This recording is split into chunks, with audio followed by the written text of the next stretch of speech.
In this lab, we're going to use GenAI, or in this case, ChatGPT, to address the question, what is the distribution of profits by overall profit and by profit margin?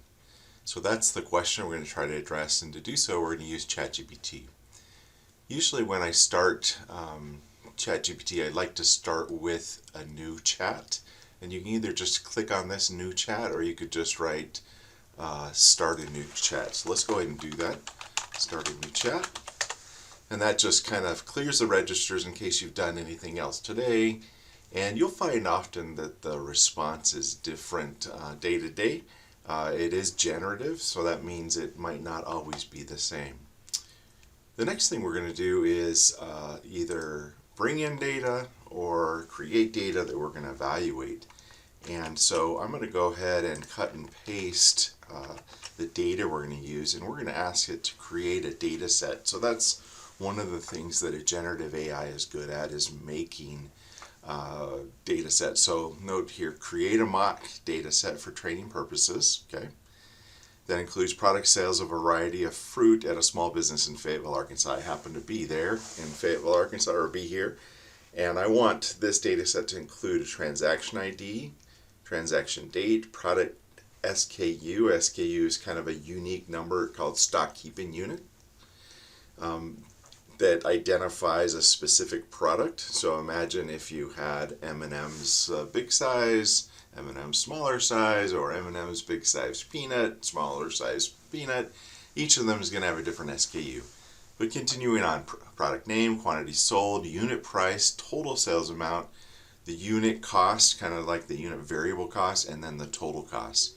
And we want to make sure this is realistic, so we're going to go ahead and tell it that. Now, what we're going to learn with ChatGPT is that we want to be very specific of exactly what we want. So this has taken a little time for me to, refine to get exactly what we need. And so you'll want to think about that. And sometimes the nice thing about ChatGPT is you can continue to experiment.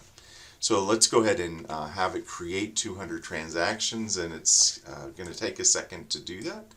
And while it does that, we're going to get ready for the next part, and we're going to start applying analytics techniques. So in this case, we're creating the data from scratch. It's not always really good at going out, at least as of this taping, going out and retrieving data. Usually we'll provide a Excel file or a text file that would be able to have the various transactions there.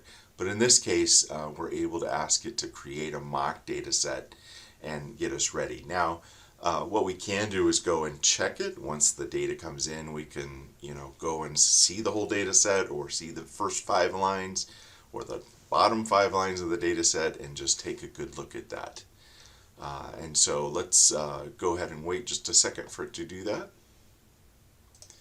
Okay, so it looks like it populated, and you can see the various items included here. So I asked again for transaction ID, transaction date, product SKU, so you can kind of see those various items there. And it looks like I asked it to do 200 transactions, so sometimes it might repeat various SKU. But let's check and see, and as I go down, it looks like it's done 200 transactions. And so you can kind of see that there. Okay. And we can also go across, and so sometimes not always easy to move things around, but you can see the various items included there. So it says I created a mock data set. Is it what you want? And if we wanted to add something or change something, we certainly could do that. So let's go ahead and go to the next one, and what we're going to ask it to do is calculate profit. Remember, the question is, what is the distribution of profits by overall profit and by profit margin? So what we want to do is calculate by transaction the total sales amount less total cost. And then we're going to ask it to calculate not only profits, but profit margin. And profit margin is going to be, how much profit is there per dollar of sales. And so let's just go as profit divided by sales price. Okay, so we're asking it to make 2 calculations as we apply analytics techniques. And so it's going to take a second to do that. And once we finish that, and so we can kind of see line by line, and often would be good to go ahead and check that here. And so let's go ahead and take a look at one of them. So you can kind of see what the sales price was, what the profit is, and what it is per dollar.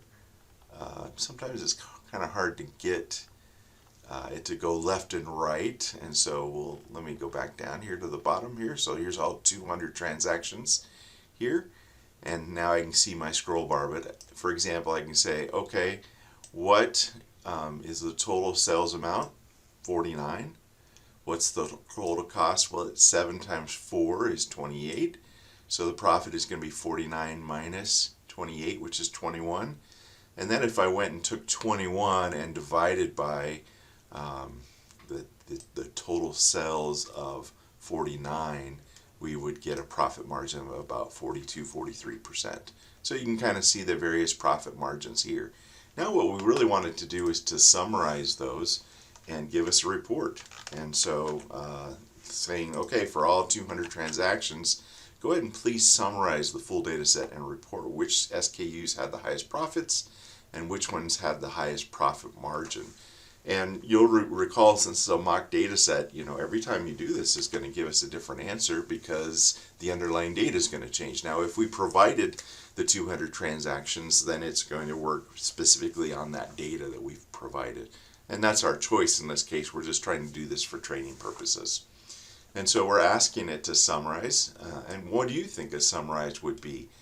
So we're trying to see which ones had the highest profits. And so we have some descriptive statistics here, and so you can kind of see the max and the min would be included here, and the total sales amount, and you can see the max here at the bottom. So the max quantity sold was 10, the highest unit price was 7, and the highest profit looks like it was 30, and the highest profit margin was 60%. This is fine, all good. These are statistics, these are useful statistics, but usually we'd like to visualize this. And so if we're going to visualize this, we're going to try to see it as, hey, let's do a histogram. A histogram is going to provide a visual of the profit margin. So in this type, I'm doing profit margin. Next, I'll ask it to provide a histogram of actual profits. But since this is profit margins, it's probably going to be somewhere between 30 and 60%. And histograms are frequency distributions. So it says how many of these 200 appeared in each of these bins. And so we're going to look specifically at the bins and say how many were there. And so here's the frequency. So if I were to add up all of these together, it would add up to 200, right? And we'd see how many are between 0.40 and 0.425, and between 0.425 and 0.450. Now there's some question there of exactly what the lines are, so we could go and ask it to change the bins, change the bin sizes. So you could say, hey, add them up between 0.40 and 0.425. It appears there were none in this range, but even sometimes getting the specificity as to exactly what's in there is our challenge or our opportunity as an analyst. So next thing we're going to do is actually ask it to provide a histogram of total profit. So this isn't per dollar of sales, this is total. And note how I'm asking it to do this for each transaction, so every transaction. So again, we're going to have a frequency, and we're going to have some bins that say how many are in each group, and those frequencies should add up to the 200 transactions that we'll see. And so we can kind of see how this looks. So here's the frequency, how many. We're in the 0 to 5, looks like none lost. And we could specify what those bins are. We could say, hey, make the bins by dollars, by $5 increments, and see how many. So let's go ahead and just try that and see what that does. Please use bins of size of, so $5 size, starting at 0. Please redraw the histogram. Okay, so you see how we're able to work with it and say, okay, we want bins of $5 size, that's how big the groupings we want them to be, and we want them to start at 0. And so that there won't be quite the same confusion of kind of how many are there. Now we could do smaller, we could do bin sizes of $1. Maybe we'll do that next. but we could kind of see what that might look like. But here's now by $5 increments, and you can see what that looks like. Going kind of a step further, now let's just go ahead and take this a step further and say, hey, what would happen if we did $1 bin size? And so please redraw the histogram so you can kind of see what that would look like. Sometimes you want, bigger bins to be able to see the distribution in general. Sometimes you want smaller to be able to see the detail. So, I mean, here you're able to see there's much more smaller than bigger. But if we do the $1 bins, we're going to see kind of the same, but it's just going to be spread out among the various parts. Now, once we've completed our application of analytics techniques, now it's going to be our opportunity to do some outputs. And so you could just say, hey, give me a PNG or a JPG file, or you could have it describe and say, hey, go ahead and output that, and this is what I want you to label it as. And this is so we can give it to someone else. And so this just kind of says, hey, we can output it, we can save it to a file, we can use it, we could also copy and paste it off this screen and provide that there. So let's see what that says, and it says, okay, I just gave it to you, and I gave you the last one you asked for. I didn't specify exactly. And then it's going to say, hey, you could go ahead and download it. So I could click on this, and you're going to see the download comes here. The last thing we're going to ask it to do is provide the prompts. So anytime I entered instructions, those are called prompts, and I'm asking you to put it into a Word file and to label it as such. Now I could have it output to the screen, or I could send it to a Word file and actually see that. And so you'll note what exactly is a prompt, and if the prompts change, for example, if I say, oh, I need to refine it a little bit further, then I would do so. And so this is going to output it to a file. I might also ask it to output it to the screen. And okay, so here you can see it just output and put it in a prompts document, and that's going to go there that I could download.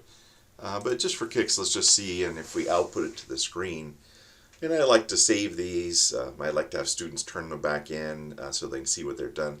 This isn't really anything you need to fix up or anything. This is the chain of thought. This is how we're thinking through the process. So remember, we went through step by step, then we did a histogram, and we did it by size, and we got smaller, and then we asked for some outputs. So that completes this lab.